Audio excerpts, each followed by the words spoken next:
ahead and get started. Welcome. This is our career chat on physical therapy, and we are very fortunate to have two accomplished center alums joining us in the field. We have Matt Williams, and he is clinical director at PT Pros Physical Therapy.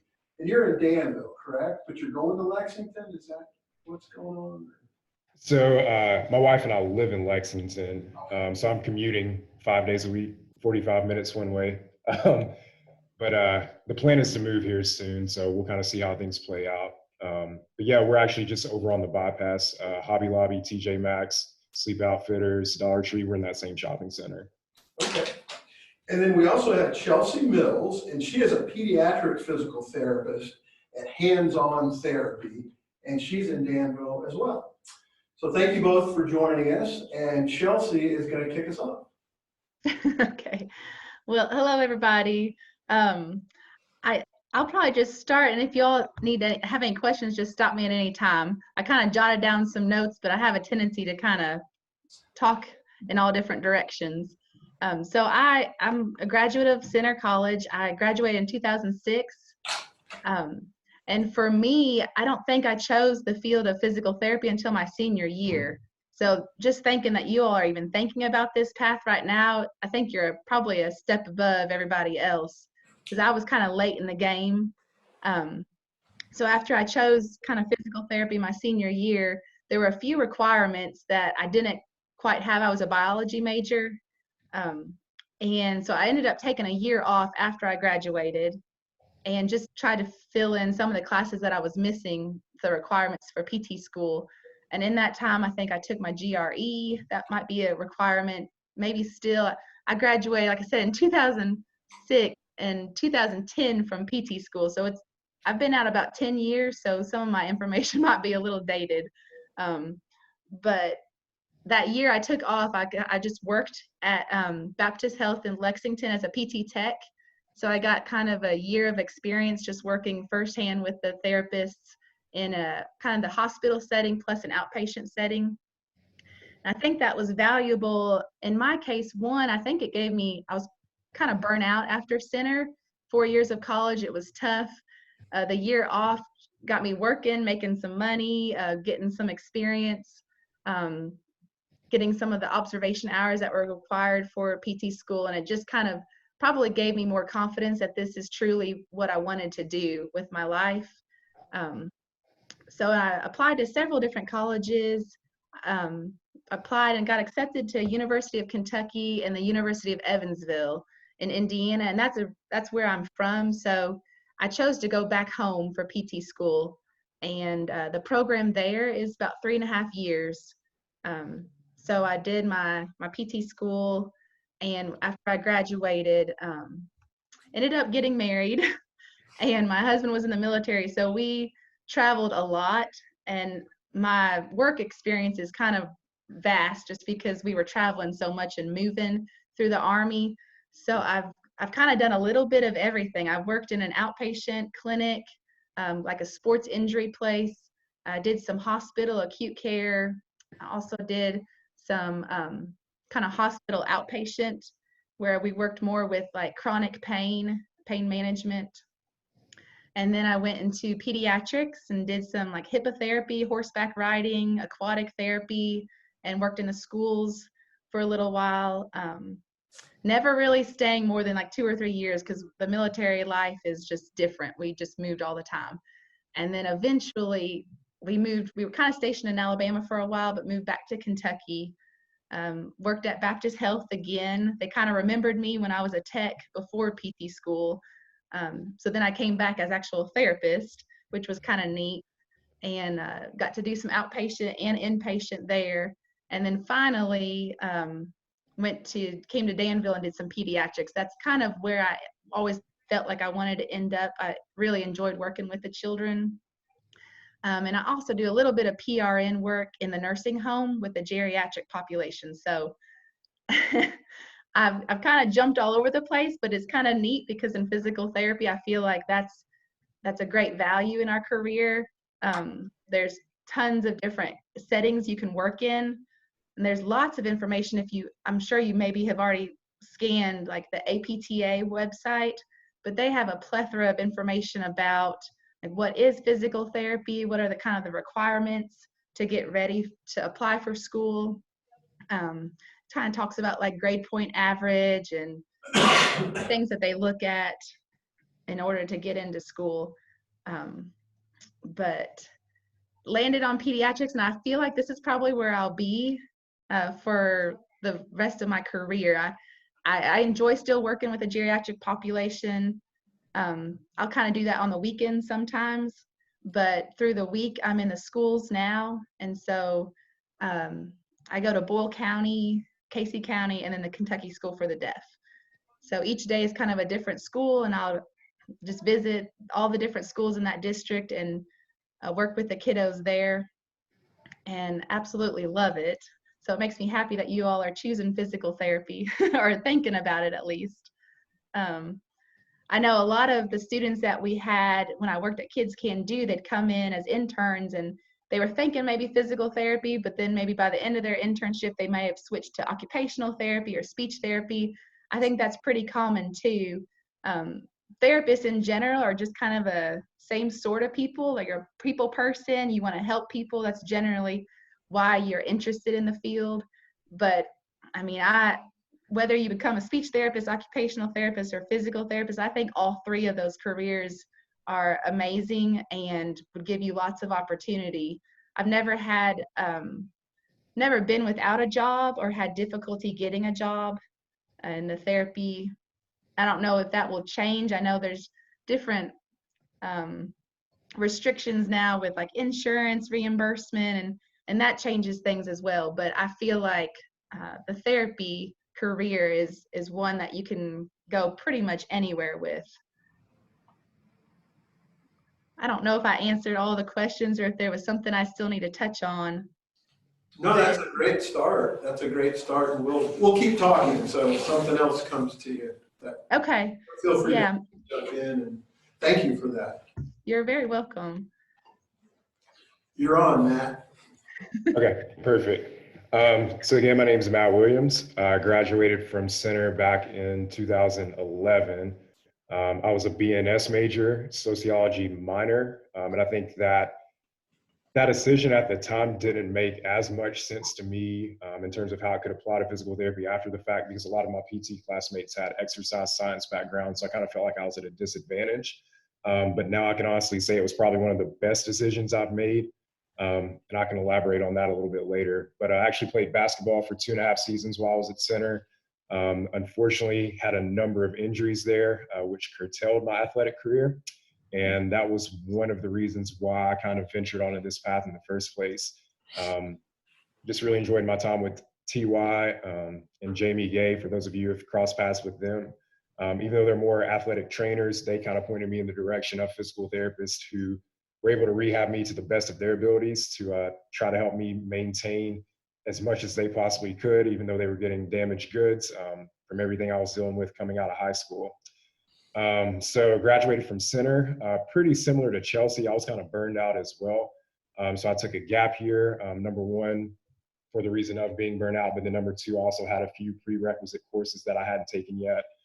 Medical terminology, which I'm not really sure if Center is offering that yet. And then unfortunately, a second semester of physics that I did not take while I was there because I wanted to keep my GPA intact. So while I took that gap year, I actually worked as a chiropractic technician.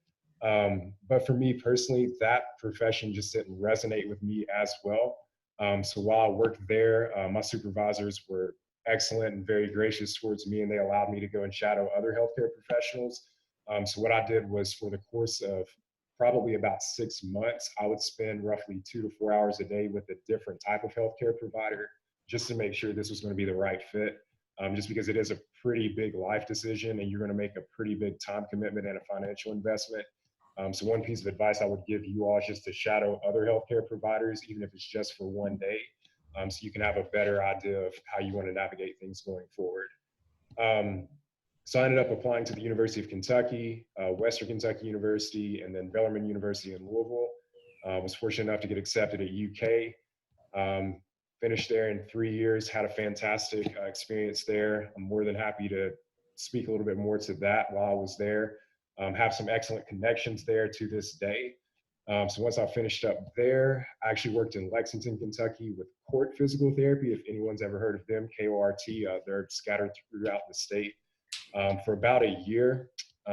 Really enjoyed my time there, had a fantastic mentor, but I think expectations going in were a little bit out of sync, I guess kind of the nicest way to put it. So we had to have a really honest conversation after that first year with my performance review, and I just kind of had some convictions about getting plugged back into the Danville community, just because I'm from a smaller town and I just like the relationships I was able to establish while I was here and even now as a healthcare professional. So I worked for a different company here in Danville, DOSM, or Danville Orthopedics and Sports Medicine Physical Therapy.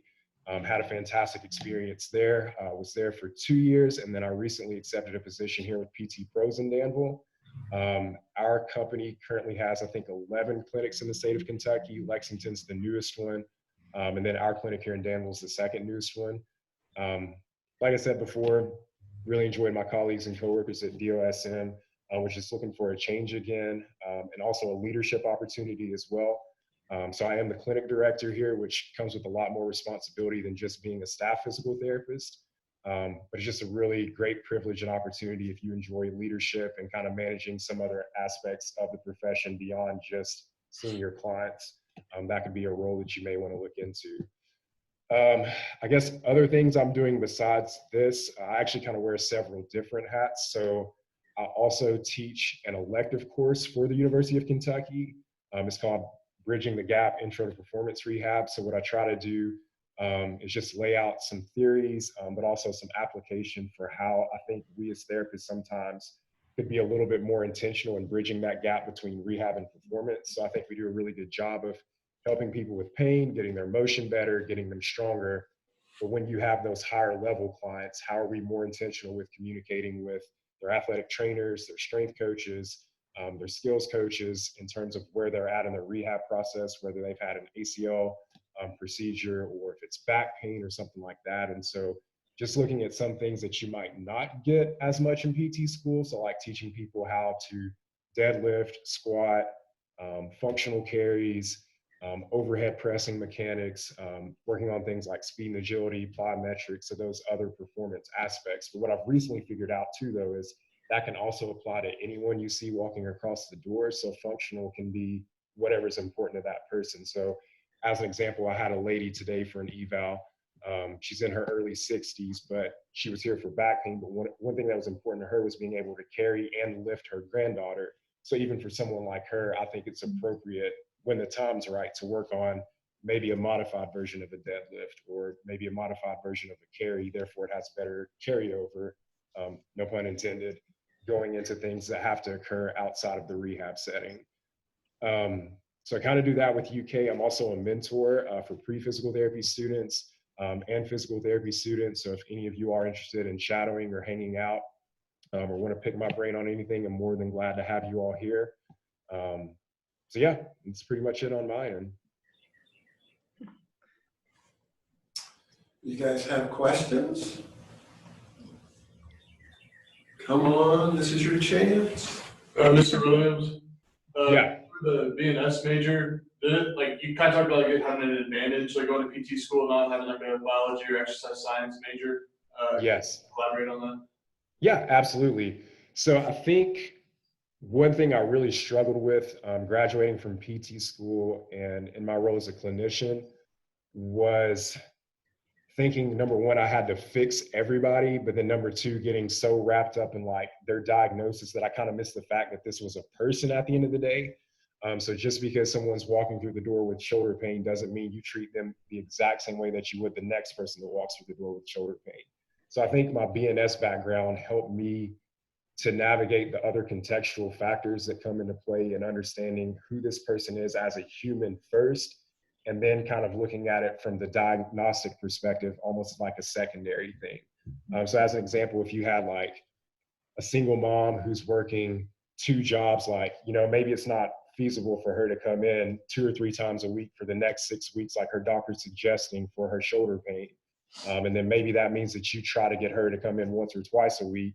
And then the home exercise program you give her might be a little bit more limited given the time constraints that she may have. Whereas if it's your athlete, obviously, you know, they might have a little bit more time on their hand that you can coordinate with them or their athletic trainers on stuff they can do in the training room that you don't need to see necessarily in the clinical environment. And then you can work on some of those more complex things. But I mean, as another example, I had a high school athlete. She had torn her ACL. We had been in rehab for about 5 months and she came in, and it was one of those days where something was just off. When you spend enough time with people, you can kind of know their personality traits. And so for her, I kind of just asked like, hey, you know, what's kind of going on today? You just kind of seem like you're not yourself. Long story short, she was stressed out about an exam. And so instead of us jumping right into her rehab program that day, we actually spent the first 10 minutes going through a Khan Academy module for her calculus exam. And I think that benefited her more than us being like, well, hey, you know what? That sucks. It's just life. Let's just get into it. So I think one piece of advice, I guess, to kind of not be super long-winded is just don't neglect the fact that people are humans first. It's not just their shoulder pain. It's not just their back pain. It's not if they've been diagnosed with CP or fibromyalgia or whatever's written on that script. Just try to see people for who they are as humans. Yeah, I think most of the PT programs tend to have that requirement for psychology, that class, but I only took, I think, 1 semester of psychology at Center, and I wish I would have dove more into that because Matt's right. Like every person you see come through the door, whether it's a child or an adult or an older person, like they, as a physical therapist, you get to spend so much time with them. I mean, they're at their doctor's appointment for maybe 5-10 minutes. And they usually will say, the doctor told me I have this, but they didn't even explain what it was. And so you have a lot of education to provide to that patient, and the relationship that you form. I mean, if you see them for a month, or I mean, I guess when I was an outpatient, sometimes up to 12 weeks or so, you get to know them like family.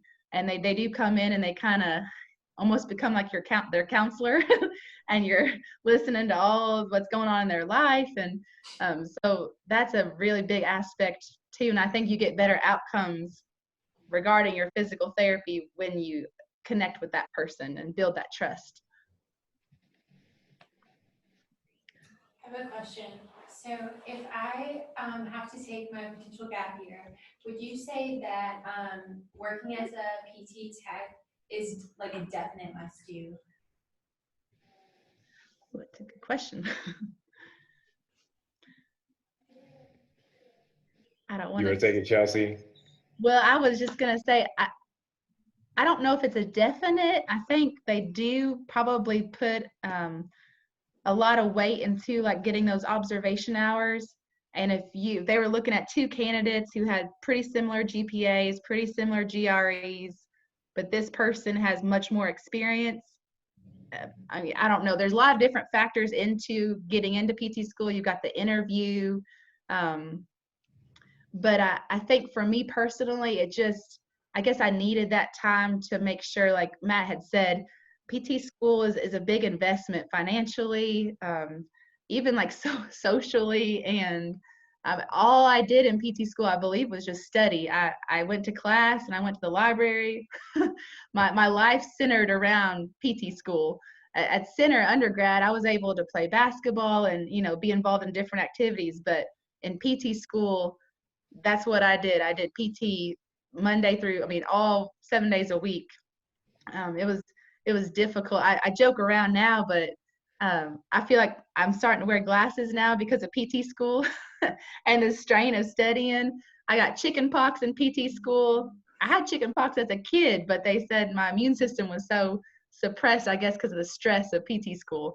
So it's, so I guess I say all that to say it's a big investment. So if you're able to get a job like that and that works out for you, I think it would probably be to your advantage. But I wouldn't put all your eggs in that basket because they do look for a well-rounded person as well.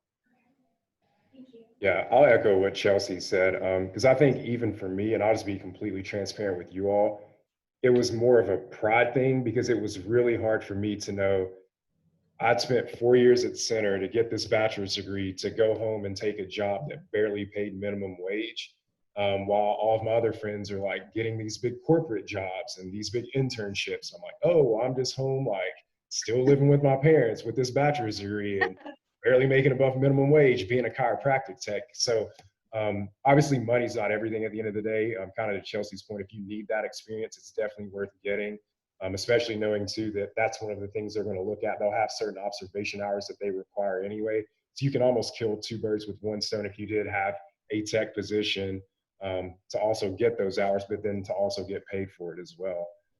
But is it an absolute necessity? I mean, if you had something else that you were interested in that you wanted to do during the summer, but then you were still able to get your hours in on the side, I think that's a very viable option as well. Thank you. Yep. Next. During your gap year, how much time would you say like did you devote to like study for like GRE and just the GRE, I guess? Hey, Codris. Yeah, I think for me, and full transparency, don't do what I did. It's not wise. So my chiropractic tech position, I worked full time. Like I said, I had the 2 to 4 hours a day that I would shadow, just depending on what my tech hours looked like. I had the 2 courses I was taking at a local community college, and I was trying to study for the GRE. So needless to say, that was a lot of stress. I had to make a lot of sacrifices too. Kind of to Chelsea's point, just didn't really have much of a social life. So pretty much Monday through Friday was designated for the front end of all of that. But then the weekends was when I would devote to like studying for the GRE. So basically I would get up at 8 o'clock, work out, eat breakfast, start studying from 9 until lunch, take a break, study from like 1 until 4, and then just take the rest of the Saturday off. And then study just on Sunday evening. So basically my GRE study time was limited to the weekends. But I think because the quality of study may have been better than the quantity for me, I was able to still take it after like 6 weeks of doing that and still pass and get the score that I needed. So it's not to say like my approach would be the best for everybody. So I think you just have to kind of figure out, you know yourselves better than anybody else, like kind of your study habits, your rest habits, what things you need to do to not feel burned out. So just make sure that you're kind of structuring your study time or whatever that looks like based on how you best know yourself. Yeah, I agree. And Center, it was a great school. I mean, it prepared. In some degrees, it was kind of as hard as PT school. In some of my classes, I thought, wow, I mean, Center was harder than this. But then there were some classes that were tough just because that was the first time that information had ever been given to me. But I do think you understand that, you know, as a Center college grad, like you're going to be prepared. And like Matt said, I don't think you have to study a whole year before taking that exam. Just devote, you know, and get the quality of studying so that you feel prepared to take it. And that's just one factor to the whole acceptance into PT school. So they're looking at lots of different areas, but the GRE is important. And I don't remember stressing over that like I did the PT license exam because here you're in PT school, you know, and you can make really good grades, but at the end of the day, if you don't pass your licensure exam, you graduate PT school, but you can't practice. So that's kind of difficult and a lot of pressure and stress involved in that one exam. And I'll tell you all something too, kind of off the record. If any of you all decide to apply to the University of Kentucky, being a Center grad is actually super beneficial, just because they know that we have kind of that academic discipline from being at Center to come into the program and to do really, really well. So just kind of off the record, if you're looking at UK, there's a really good chance you at least could get an interview. I can't guarantee that you'll get in, but I could almost guarantee you that you'll at least get an interview because they know that you've been through such a rigorous academic regimen that you pretty much have what it takes to get through PT school. It's like what Chelsea said. I was in some of these classes and you got your classmates complain. I'm like, this is an average week at Center. Like, this is nothing. Yeah. And then you get some other class, it's like, ooh, okay, this is what we're doing this week. And so yeah.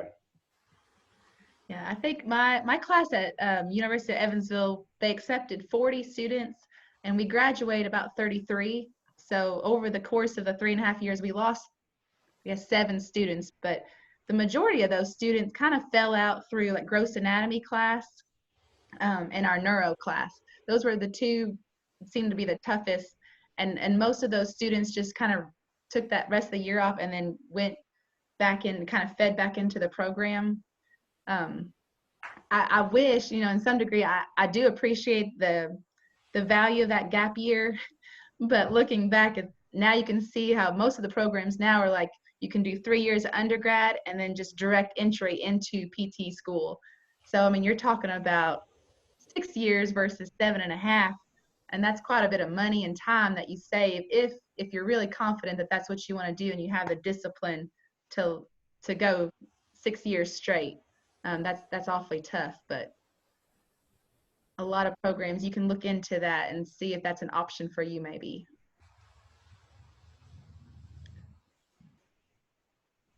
Any other questions? No.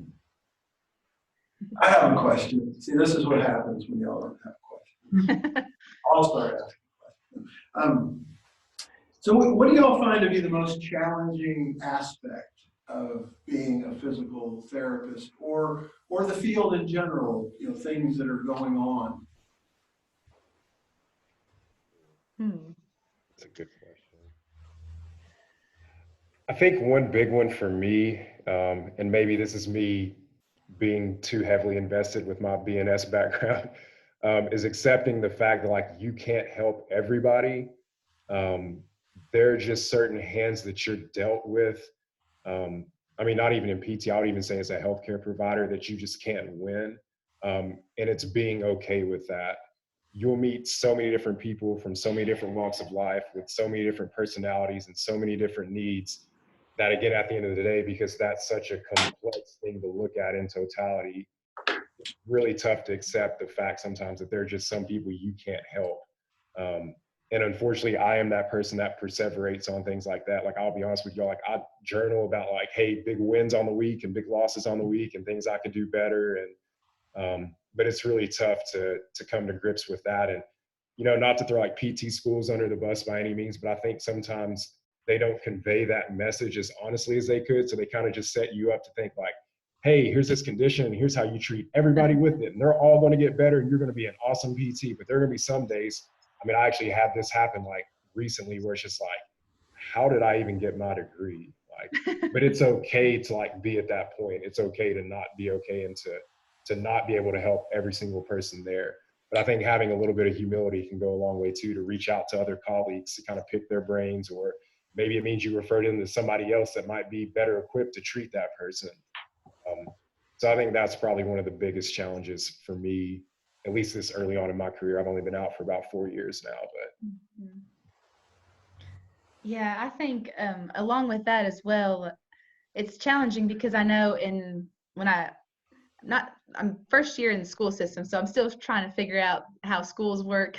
But when I worked outpatient pediatrics, we'd see a lot of children come in and insurance would deny the ability to see them. I mean, after an evaluation, they would say, no, it's not medically justified. And that was very, very frustrating to me because I feel like a lot of times insurance dictates a lot about our field, what we can and cannot do. And it's hard. I just wish like the person making that decision was like face to face with this child who had obvious limitations and, you know, had so much potential, but then got denied. Or we have families who come in and because of their insurance, they had to pay everything out of pocket and they just couldn't afford to pay for therapy. And then other people, everything was free for them. So there's a big gap there, and that's frustrating, but that's nothing really we can control. But it still dictates a lot about how you operate as a therapist. I know in PT school, we were kind of warned a lot, especially when you first graduate, always look for a job where you're surrounded by a good team of other therapists. You know, don't take that job where you're going out solo, working in home health, or a lot of the travel jobs. They have huge sign-on bonuses, which look great when you have so much debt coming out of school.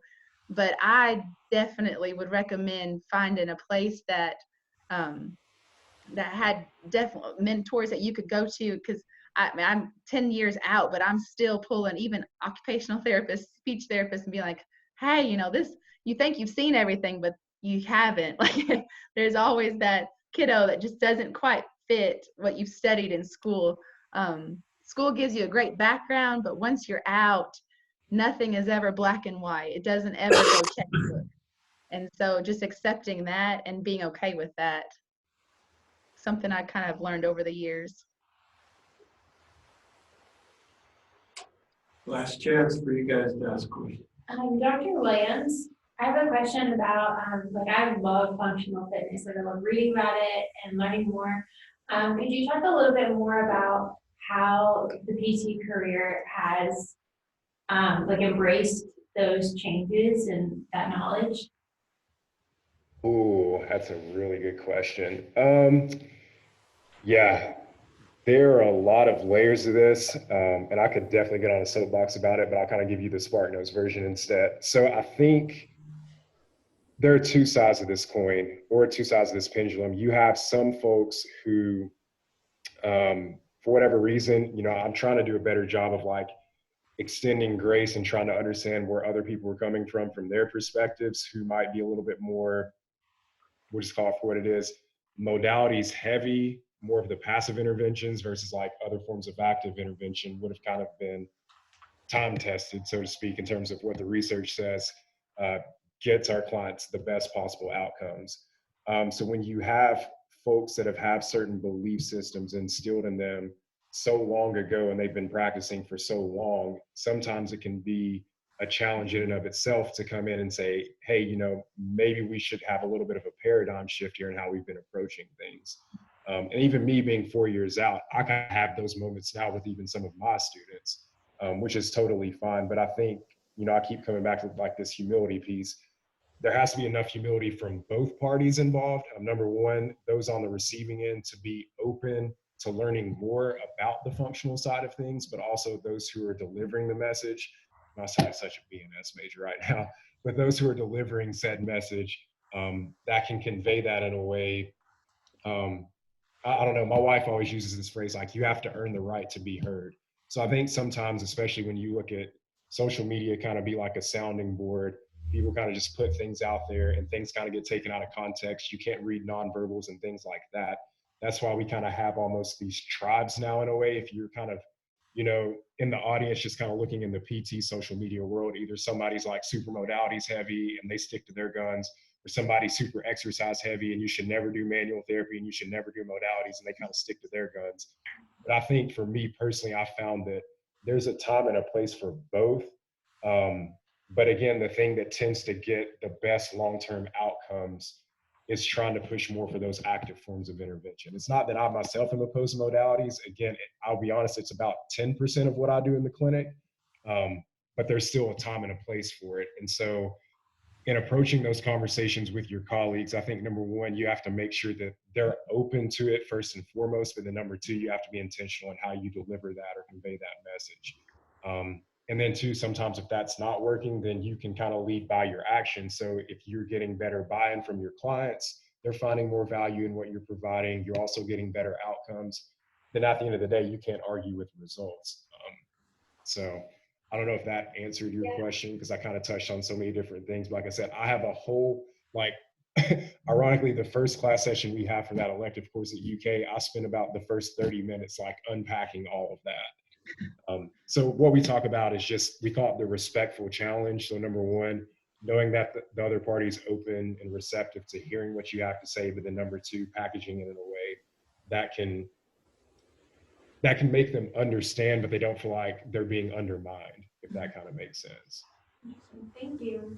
Yeah.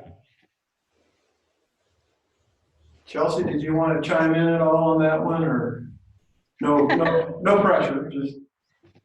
Well, no, I mean, I think I'm just coming from like a background of working in pediatrics. And so kids are a little different in the fact that you can't tell them to do like 10 bicep curls. They'll just look at you and laugh.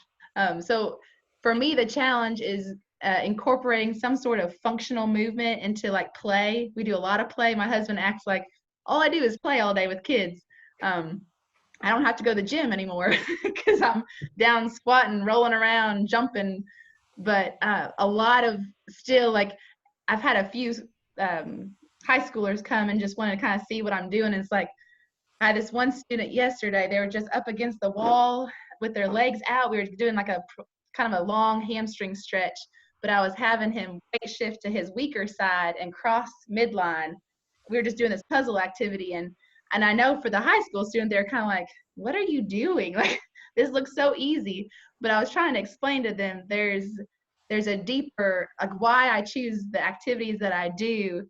There's a big meaning for that. Like, I wanted to weight shift, I wanted to weight bear and strengthen that side. And it kind of just looked like we were just sitting on the floor playing with a puzzle. But functionally, if you can get your client, your student, patient to do something that they're going to do every day, the same movement patterns, you're incorporating so many more muscles into that, and just really laying down in that pathway in their brain and making it stronger for them. So yeah, I think definitely all the evidence is kind of leaning towards that. You know, just a bicep curl is great, you know, it helps define your bicep muscle, but if you can incorporate some sort of functional movement or lift with it, then you definitely do a lot better for your client. Any other questions?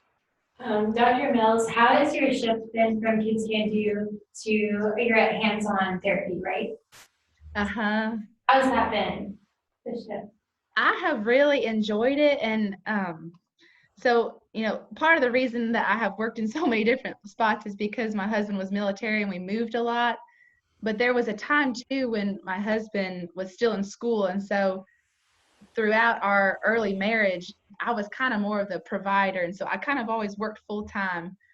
And now that we have 4 children, we just adopted 2, I guess 2 years ago. And as a mom, it just really bothered me that I was working really late hours, working holidays, weekends. So that's kind of the decision behind that. Was I wanted something with a better schedule so that I could be at home more with my kids. And I mean, in physical therapy, here I'll go again, but you can do as little or as much as you want, you know, as far as working, and your life will change, you know, as you get married, or if you get married, have children, your life will definitely change, and the career very easily adapts to that. So now, I was telling Matt earlier, I took the switch to be more part-time, but I'm in 3 different school districts. I work Monday through Thursday, and Friday was going to be my day off, but pretty much I'm back in the schools on Friday making up missed visits with kiddos. So I haven't quite taken less of a load yet, but that's the plan. My kids are still really young. They're 3 to 9. So I'm hoping to just continue to get more time with them. But this will be my first summer I'm not working. So I may go crazy. I don't know what I'm going to do with myself, honestly, but it'll be good. It'll make me feel, I think, just a better balance in my life. Well, thank you. I'm glad it's been good. Yeah, I thought that was you, Emma. That was you sitting there. It's hard to see kind of from my screen, but Yeah, good to see you. me too. Emma interned with me at Kids Can Do. Was it a year ago, I guess? Yeah, last summer term. Yeah. But I'm like with Matt, if you all ever have any questions, or I mean, I'm happy to give you my phone number, my email. Love to help you all in any way I can to help get you closer to reaching your goals. This has been great information. Do you guys have any closing thoughts you want to provide?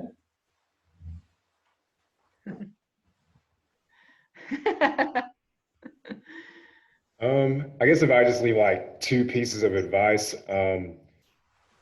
if you found like a common theme throughout this conversation, I think number 1 is like, don't undervalue your relationships, whether that's your professors at center, whether that's either Chelsea or myself, or anyone else that you all may go out and shadow, because at the end of the day, you never know where those can lead. Physical therapy is a there are a lot of members, but you'll find out very quickly it is a very, very small community. We joke about like 3 to 6 degrees of separation. In PT, it's more like 1 or 2. So as best as you can, try to not burn any bridges with anyone, but also stay in contact with the people that you've crossed paths with as well. And it'll make it a lot less awkward if you have to reach out for a recommendation letter, or maybe somebody's moving to Texas or wherever, and hey, I thought I remember you mentioned you had a colleague in Texas. Could you give me their contact information? So those conversations can be a little bit more organic. And then the second piece of advice I would give too is, as best as you all can, either now or even while you're in PT school or afterwards, and Chelsea kind of touched on this a little bit earlier, is try to find a mentor, just someone you can confide in and trust. That's kind of where you want to be, because I think there's a lot that can be said for those relationships as well, and just helping you all navigate some of the things that will come up, and hopefully you won't have as steep of a learning curve as either of us may have had, or run into any other roadblocks that we may have run into. But it's just nice to have that person that you can go to help you figure out what the next step looks like, or what your options actually are in taking that next step. Yeah, for me, I guess it's just to encourage you all that as you start, and PT seems like it becomes something you definitely want to do. I wouldn't get discouraged if you start hitting roadblocks, or it looks like, oh my gosh, this is never going to happen for me. Whether it be that you have to take another year off or take the GRE your second time. Really, I mean, looking back, I've been out 10 years and I think PT school seems so far away. And in the moment, I thought, this is never going to end. I'll never graduate. I'm done. I thought about quitting so many times, I can't even tell you. But my mom and dad were there always telling me, you're going to stick with it and you're going to finish, because it's worth it. And it's such a small time in your school, but you have the rest of your life to work. And it's to find something that you enjoy doing.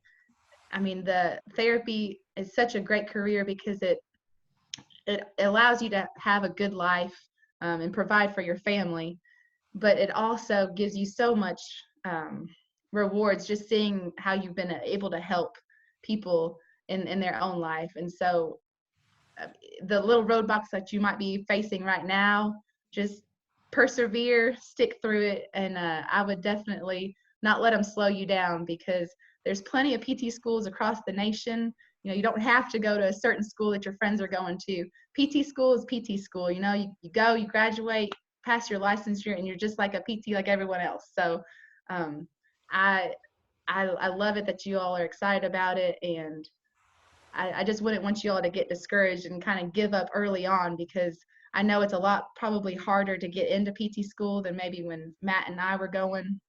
It's just a lot of competition there, but it's well worth it. And if you can find those people and make those connections with people now, they will definitely help you all out in the long run.